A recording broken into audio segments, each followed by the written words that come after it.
പൗരത്വ നിയമവുമായി ബന്ധപ്പെട്ട ചട്ടങ്ങൾ ഇന്ന് പുറപ്പെടുവിക്കും. പാകിസ്ഥാൻ, അഫ്ഗാനിസ്ഥാൻ, ബംഗ്ലാദേശ് എന്നീ രാജ്യങ്ങളിലെ 6 ന്യൂനപക്ഷ മതവിഭാഗത്തിൽപ്പെട്ടവർക്ക് ഇന്ത്യൻ പൗരത്വം നൽകും. പൗരത്വത്തിനായി അപേക്ഷിക്കാൻ ഓൺലൈൻ പോർട്ടലും സജ്ജമാക്കും.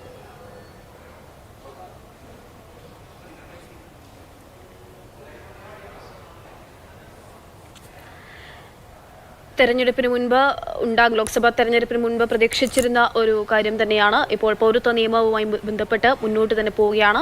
ഇന്നിപ്പോഴാ ചട്ടം പുറപ്പെടുവിക്കുമെന്നുള്ള വിവരം കൂടി വരുന്നു. വിജ്ഞാപനം അല്പസമയത്തിനകം തന്നെ പുറപ്പെടുവിക്കും. അതായത് 6 രാജ്യങ്ങളിൽ നിന്നുള്ള ന്യൂനപക്ഷ പാകിസ്ഥാൻ, അഫ്ഗാനിസ്ഥാൻ, ബംഗ്ലാദേശ് എന്നീ രാജ്യങ്ങളിലെ 6 ന്യൂനപക്ഷ മതവിഭാഗത്തിൽപ്പെട്ടവർക്ക് ഇന്ത്യൻ പൗരത്വം ലഭ്യമാകുന്നതാണ് വ്യവസ്ഥ. ഇവർക്ക് പൗരത്വത്തിനെ അപേക്ഷിക്കാനുള്ള ഓൺലൈൻ പോർട്ടൽ സജ്ജമാക്കാനുള്ള നടപടികളിലേക്കുമൊക്കെ കടക്കുകയാണ്. അല്പസമയത്തിനകം തന്നെ ഇന്ന് തന്നെ വിജ്ഞാപനം പുറപ്പെടുവിക്കുമെന്നുള്ള വിവരമാണ് ഇപ്പോൾ ലഭ്യമായിക്കൊണ്ടിരിക്കുന്നത്. ലോക്സഭാ തെരഞ്ഞെടുപ്പിന് മുൻപ് തന്നെ പൗരത്വ നിയമം നടപ്പിലാക്കുമെന്നുള്ളത് പല മന്ത്രിമാരിൽ നിന്നുമൊക്കെയും അത്തരത്തിലുള്ള പരാമർശങ്ങളൊക്കെ നമ്മൾ മുൻപും കേട്ടിരുന്നു. അതിന് പിന്നാലെയാണ് ഇപ്പോൾ വിജ്ഞാപനം ഇന്ന് തന്നെ ഉണ്ടാകുമെന്നുള്ള വിവരം പുറത്തുവരുന്നത്. ബി ബാലഗോപാൽ വിവരങ്ങളുമായി ചേരുകയാണ്. ബാലു, നേരത്തെ തന്നെ പ്രതീക്ഷിച്ചിരുന്നതാണിത്. എപ്പോഴേക്ക് വിജ്ഞാപനം പുറപ്പെടുവിക്കും?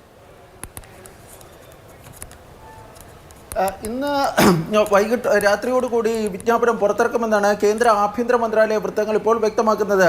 2019 ഈ പാർലമെന്റ് ഈ CAA സംബന്ധിച്ചുള്ള നിയമം, പൗരത്വ ഭേദഗതി നിയമം പാസ്സാക്കിയത്. എന്നാൽ അതിൻ്റെ ചട്ടങ്ങൾ വിജ്ഞാപനം ചെയ്യാത്തതിനാൽ തന്നെ അത് നിലവിൽ വന്നിരുന്നില്ല. CAA ചോദ്യം ചെയ്ത് ഏതാണ്ട് 200-ലധികം ഹർജികൾ സുപ്രീം കോടതിയുടെ പരിഗണനയിലുണ്ട്. സുപ്രീം കോടതി ഈ CAA നടപ്പാക്കുന്നതിന് സ്റ്റേ ഉത്തരവ് നൽകുകയും ചെയ്തിട്ടില്ല. അതുകൊണ്ട് തന്നെ ഈ ചട്ടങ്ങൾ വിജ്ഞാപനം ചെയ്തു കഴിഞ്ഞാൽ ഉടൻ തന്നെ ഇത് നടപ്പാക്കാൻ വേണ്ടി കഴിയുമെന്നാണ് ആഭ്യന്തര മന്ത്രാലയ വൃത്തങ്ങൾ വ്യക്തമാക്കുകയും ചെയ്യുന്നത്.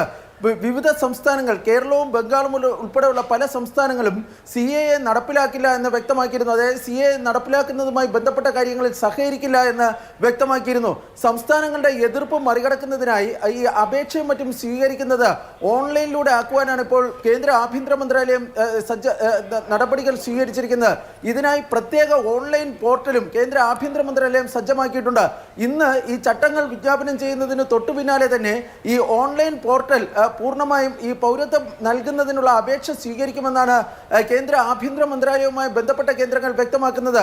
CAA നിയമത്തിൽ പറഞ്ഞിരിക്കുന്നത് 2014 മുമ്പ് പാകിസ്ഥാൻ, ബംഗ്ലാദേശ്, അഫ്ഗാനിസ്ഥാൻ എന്നീ രാജ്യങ്ങളിൽ നിന്ന് ഇന്ത്യയിലെത്തിയ 6 മതവിഭാഗങ്ങൾ, അതായത് മുസ്ലിം ഇതര മതവിഭാഗങ്ങളിൽപ്പെട്ടവർക്ക് ഈ പൗരത്വം നൽകുമെന്നാണ് വ്യക്തമാക്കിയിരുന്നത്. നേരത്തെ തന്നെ പല കേന്ദ്രമന്ത്രിമാരുമൊക്കെ അറിയിച്ചിരുന്നത് ഈ 2014 എന്നുള്ള കട്ട് ഓഫ് ഡേറ്റ് അത് വീണ്ടും മാറ്റി 2020-21 വരെ ആക്കുമെന്ന് പറഞ്ഞിരുന്നു. ഏതായാലും ചട്ടങ്ങൾ പുറത്തിറക്കുമ്പോൾ മാത്രമായിരിക്കും അത് സംബന്ധിച്ചൊരു വ്യക്തത ഉണ്ടാകുക. ഏതായാലും ഇന്ന് രാത്രിയോടുകൂടി തന്നെ ഈ CAA വിജ്ഞാപനം സംബന്ധിച്ച വിജ്ഞാപനം കേന്ദ്ര ആഭ്യന്തര മന്ത്രാലയം പുറത്തിറക്കുമെന്നാണ് കരുതുന്നത്. സജ്ജമായിട്ടുണ്ടോ? അതായത് ഈ വിജ്ഞാപനം വന്നതിന് പിന്നാലെ തന്നെ ഈ പോർട്ടലിൽ നമുക്ക് സമീപിക്കാവുന്ന തരത്തിലേക്കാണോ നടപടി? അതായത് സംസ്ഥാനങ്ങൾക്ക് പിന്നീട് ഒരു റോളും ഇല്ലാതാകുമോ ഈ CAA-യിൽ? സംസ്ഥാനങ്ങളെ സംബന്ധിച്ചിടത്തോളം വളരെ പരിമിതമായ ഒരു റോൾ മാത്രമേ പിന്നീട് ഇതുമായി ബന്ധപ്പെട്ട് ഉണ്ടാകുകയുള്ളൂ എന്നാണ് ഇപ്പോൾ കേന്ദ്ര ആഭ്യന്തര മന്ത്രാലയ വൃത്തങ്ങൾ വ്യക്തമാക്കുന്നത്. കാരണം ഈ പൗരത്വം സംബന്ധിച്ചുള്ള അപേക്ഷകളും മറ്റും സ്വീകരിക്കേണ്ടത് ഈ ജില്ലാ കളക്ടറുടെ ഓഫീസുകളിലായിരുന്നു. അതായത് അതിൻ്റെ അടിസ്ഥാനത്തിൽ സംസ്ഥാനങ്ങൾക്ക് ഈ പൗരത്വം നൽകുന്നതുമായി ബന്ധപ്പെട്ട് വളരെ നിർണായകമായ ഒരു പങ്ക് അല്ലെങ്കിൽ പങ്കാളിത്തം പരമ്പരാഗതമായ ശൈലിയിൽ നോക്കുകയാണെങ്കിൽ ഉണ്ട്. പക്ഷേ സംസ്ഥാനങ്ങൾ CAA നടപ്പിലാക്കില്ല എന്ന് വ്യക്തമാക്കിയ സാഹചര്യത്തിൽ പ്രത്യേകിച്ച് ബംഗ്ലാദേശിൽ നിന്ന് എത്തിയ നിരവധി ഈ ഹിന്ദു മതത്തിൽപ്പെട്ടവർ, ഹിന്ദു സിഖ് മതത്തിൽപ്പെട്ടവരൊക്കെ ഈ ബംഗാളിലുണ്ട്. അവരുടെ ഈ പൗരത്വവുമായി ഞാൻ ഇടപെടുകയാണ്. എന്തായാലും പൗരത്വ നിയമ ഭേദഗതിയുമായി മുന്നോട്ട് തന്നെയാണ്. പൗരത്വ നിയമം സംബന്ധിച്ചിടത്തുള്ള ചട്ടങ്ങൾ സംബന്ധിച്ചുള്ള വിജ്ഞാപനം ഇന്നിറക്കും. 2019 ഈ ഒരു CAA നിയമ ഭേദഗതിയിലേക്ക് കടക്കുന്നത്. പിന്നീട് വലിയ പ്രതിഷേധങ്ങളും ഒരുപാട് പേർ ജയിൽവാസം അനുഭവിക്കുന്നത് ഉൾപ്പെടെയുള്ള കാര്യങ്ങൾ നമ്മൾ കണ്ടതാണ്. അതിനൊക്കെ ഒടുവിലാണ് നടപടികളുമായി കേന്ദ്രം മുന്നോട്ട് പോകുന്നത്.